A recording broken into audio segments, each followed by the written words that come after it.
सदैव प्रसन्न कैसे रहें? How to be happy always. एक समय की बात है, साक्षी नाम की एक लड़की थी। साक्षी एक बहुत बढ़िया कंपनी में मैनेजर के रूप में काम करती है। वह हमेशा से ही होशियार थी, इसलिए उसे कभी भी विफलता हाथ नहीं लगी। साक्षी के पास सब कुछ है, उसे अपने जीवन में कभी भी किसी चीज की कोई कमी महसूस नहीं हुई। शादी से पहले उसके माता पिता उसकी हर जरूरतों का ख्याल रखते थे, और फिर शादी के बाद उसके पति का प्यार भी उसे मिला।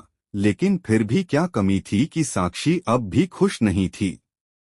दरअसल बात यह थी कि उसकी ही एक साथी का कंपनी में प्रमोशन हो गया था। उसकी साथी कंपनी डायरेक्टर की पोजीशन पर आ गई थी। अब यही चिंता उसे दिन रात खाए जा रही थी। हम में से कितने ही साक्षी होते होंगे जो जीवन में निरंतर कुछ ना कुछ पाने की उम्मीद लगाए बैठे रहते हैं, लेकिन क्या सही मायने में यह सब हमें खुशी देते हैं?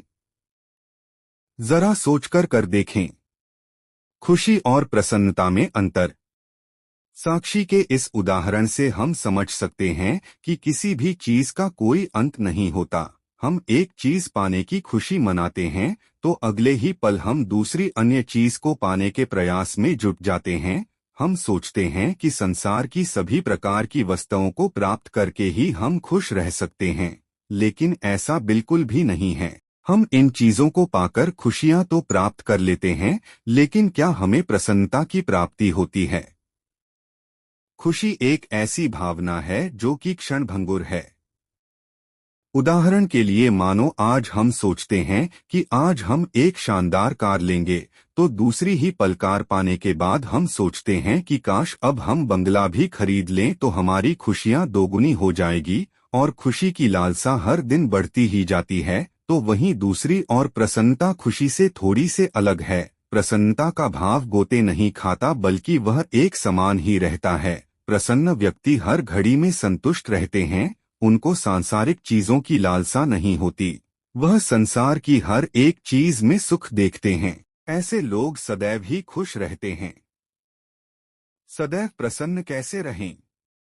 एक, प्रसन्न रहने के स्रोत खोजे। हर पल खुश रहने के लिए यह बहुत जरूरी होता है कि आप प्रसन्न रहने के अवसर तलाशें। जैसे उदाहरण के तौर पर किसी को हरियाली में जाकर प्रसन्नता प्राप्त होती है, तो किसी के लिए धीमा संगीत सुनना प्रसन्नता का स्रोत होता है। हर किसी को अलग अलग तरीकों से प्रसन्नता मिलती है। दो, किसी के प्रति घृणा ना रखें। किसी के प्रति नफरत की भावना रखना अच्छी बात नहीं होती है। घृणा रखने से हमारा ही नाश होता है। ऐसे में हमारी प्रगति नहीं हो सकती है। इसलिए कहते हैं कि हमको दूसरों के प्रति प्रेम और सम्मान का भाव रखना चाहिए। जब हम सारे संसार से प्रेम करने लगेंगे तो प्रकृति हमारी झोली आनंद से भर देगी। तीन, प्रकृति को धन्यवाद।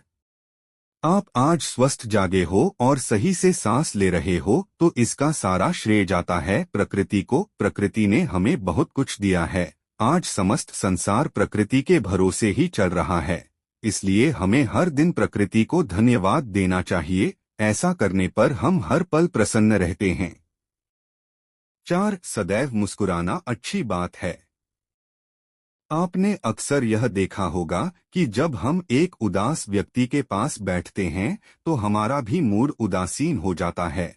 ऐसे में हमें भी कुछ अच्छा नहीं लगता, और जैसे ही हम एक सकारात्मक और लंबी मुस्कान वाले व्यक्ति के पास जाकर बैठते हैं तो हमारा दिमाग बहुत अच्छा महसूस करता है। बस यही चीज हमें भी अमल करनी चाहिए।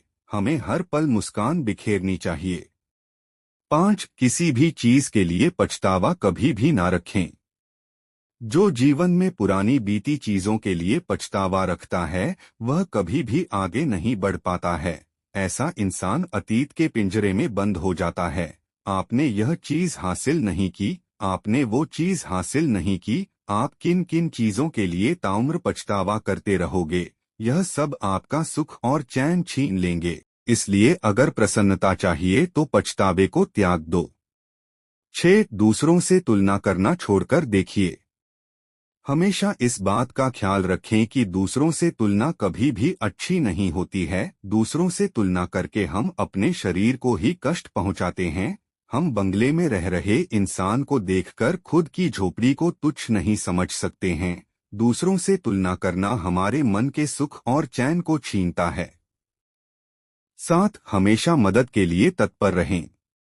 किसी जरूरतमंद की मदद करने से कोई दूसरा अच्छा कार्य हो ही नहीं सकता है। दूसरों की मदद करके हम खुद भी बहुत अच्छा महसूस करते हैं। आप छोटे छोटे प्रयत्नों से भी दूसरों की मदद कर सकते हैं। उम्मीद करते हैं आपको हमारी यह कहानी सदैव प्रसन्न कैसे रहें पसंद आई होगी।